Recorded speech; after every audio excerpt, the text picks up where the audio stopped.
Good morning. This is a book review for Small Great Things by Jodi Picoult. It's actually kind of a departure from the type of books I usually read. I rarely read anything that's set in current times, but it's for a book club. I have a book club tomorrow night, and that was the book that was chosen. The synopsis of the book, it's actually told from the point of view of three different main characters. The first character is Ruth. She's an African American nurse. The second point of view is Turk, who is the father of one of Ruth's patients, and he's a white supremacist. The third character is Kennedy, and she is Ruth's defense attorney. What happens, what drives the story is that Turk and his wife go in to have a baby.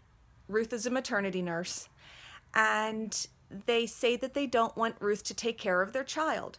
So there's a note put in the chart. Ruth is not to take care of the child. As it happens, Ruth winds up alone in the room with the baby when he goes into respiratory distress, and he stops breathing. A code is called and it goes badly, and not to give spoilers away, but then a whole bunch of stuff happens. Okay. So Jodi Picoult she's a decent writer. I mean, you read the book, you want to keep reading. You want to turn the page, you want to see what happens next. She does unfortunately indulge in some of the literary biases that you read in books, in modern books. I rarely read fiction. I prefer nonfiction, and when I do read fiction, it's usually set in historical times. I just prefer it. Now, that being said,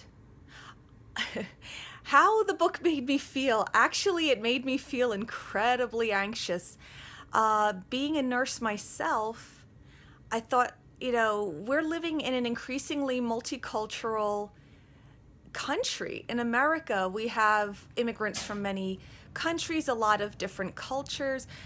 And honestly, my experience as a nurse has been overwhelmingly positive to work alongside with people from different cultures, and also to have patients from different cultures. It's been overwhelmingly positive, and I've learned so much. I don't know if I would necessarily come across a situation where I, because of who I am, would not be welcome to take care of a patient. I know that, or I've heard, I haven't actually seen this yet, I've heard that some Muslim denominations, they want female caregivers for female patients. So again, that I would be fine. I would be an acceptable caregiver.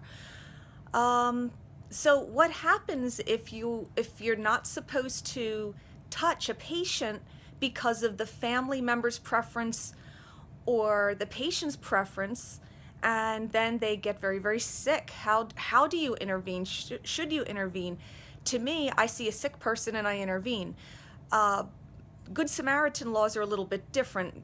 Unconsciousness means that consent is implied. If you come across a person and they're laying there unconscious, consent is implied. You can go and, either call the 911 or do the CPR if they don't have a heartbeat, etc.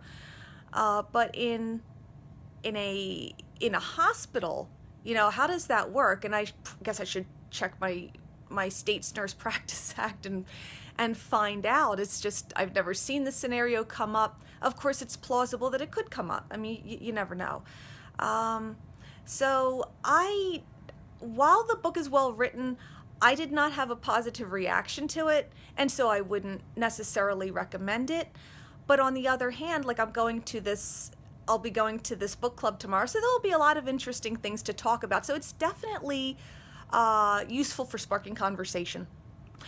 So that's my take on, let me get this in the frame, Small Great Things by Jodi Picoult. Oh, and I want to mention, the title is apparently from a speech that Martin Luther King Jr. made, and it was to the effect of doing small things for greatness or in a great manner, or that the end result of doing small things will be great. So Okay, thank you. Have a good day.